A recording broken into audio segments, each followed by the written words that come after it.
Savoir interpréter les sondes et identifier les dangers sur la carte, c'est indispensable pour la sécurité. Je vous propose, pour pouvoir y arriver plus facilement, de schématiser ensemble les fonds en fonction des sondes et des symboles qui sont sur une carte.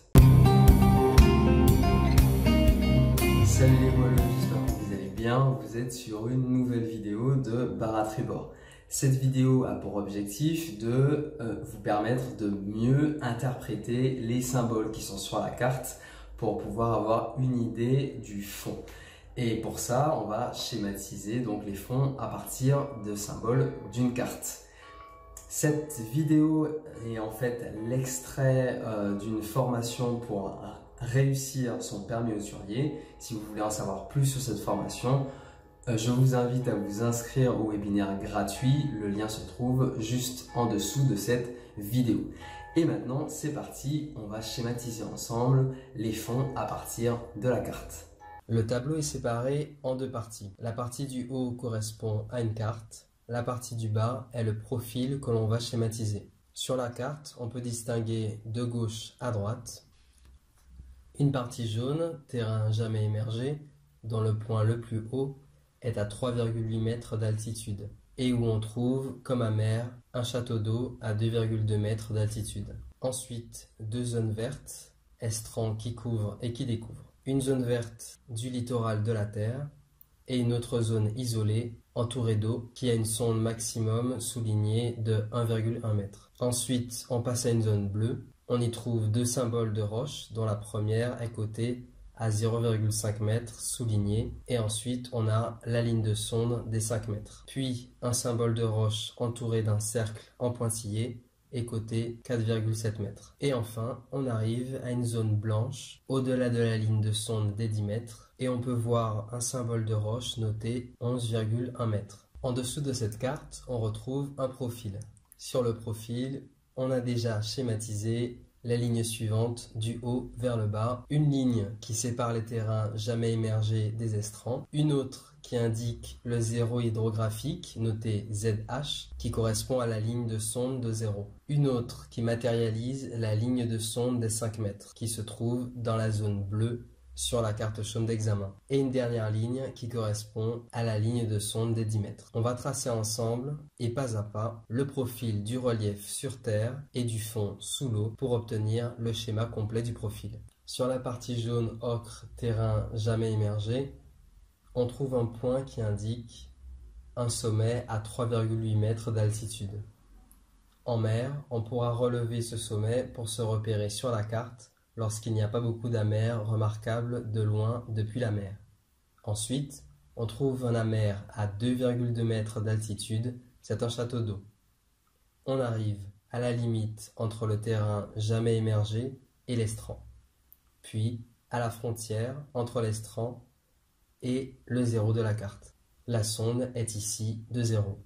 Le fond descend ensuite en zone d'eau bleue et remonte au zéro hydrographique. On passe ensuite à une zone d'estran entourée d'eau, dont le point le plus haut a une sonde soulignée.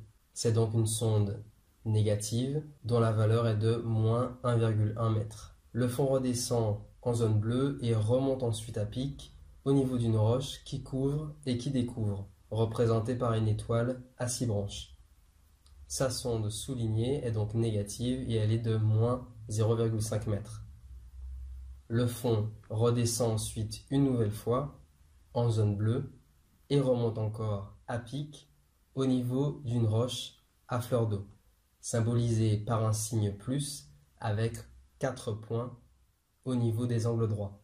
Le fond est situé juste au-dessus du zéro de la carte, sonde proche de 0. Au niveau des estrans et des roches, attention au risque de talonnage, c'est-à-dire que la coque du bateau touche le fond. Il faudra ajouter la hauteur de la marée et prendre de la marge par rapport à la partie immergée de la coque du bateau. On obtiendra ainsi la profondeur dont on dispose. Et on pourra donc s'assurer de pouvoir passer au-dessus ou à proximité de ces dangers. L'idéal est de passer à une bonne distance, si possible l'équivalent d'un doigt de distance sur la carte des dangers repérés. Le fond redescend ensuite et atteint la ligne de sonde des 5 mètres qui se trouve dans la zone bleue de la carte chaume d'examen. Ensuite, le fond remonte et on tombe sur une roche toujours immergée représentée par un signe plus entouré d'un cercle en pointillé. Le point le plus haut est coté à 4,7 mètres. Non souligné, donc positif. On reste en dessous du zéro hydrographique. Le symbole est entouré d'un cercle en pointillé pour attirer l'attention, car sa profondeur de 4,7 mètres ne correspond pas à la zone de profondeur supérieure à 5 mètres où il se trouve. Le fond descend et atteint la ligne de sonde des 10 mètres, puis remonte jusqu'à une roche toujours immergée, symbolisée par un signe plus. Le point le plus haut est coté à 11,1 mètres, non souligné, donc positif. Le symbole ici n'est pas entouré d'un cercle en pointillé, car sa profondeur de 11,1 mètres correspond à la zone de profondeur supérieure à 10 mètres où il se trouve. La notion de sonde est très importante à comprendre pour la sécurité lorsqu'on navigue et éviter un talonnage. Étudier les sondes sur la carte et les prendre en compte permet de ne pas endommager la coque du bateau, voire pire, de couler à pic. Et voilà, on a schématisé le profil sur cette carte en passant par toutes les zones de couleur et tous les dangers pour la navigation. Estran, roches qui découvrent et découvrent en fonction de la hauteur d'eau de la marée, roches à fleur d'eau au niveau du zéro de la carte et roches toujours immergées. La notion de sonde est très importante, comme on l'a vu, pour la sécurité du bateau et de son équipage. Pendant la préparation de sa navigation et lorsqu'on est sur l'eau, on doit être capable de lire facilement les sondes des cartes pour éviter un talonnage, c'est-à-dire de toucher le fond. On ajoutera à la sonde indiquée sur la carte la hauteur de la marée pour obtenir la profondeur. On abordera ce point dans les 2 modules sur la marée. Voilà, c'était tout pour cette vidéo. J'espère qu'elle vous a plu et n'hésitez pas à vous abonner pour être informé dès que la prochaine sera mise en ligne. En attendant, je vous dis à très bientôt. Salut!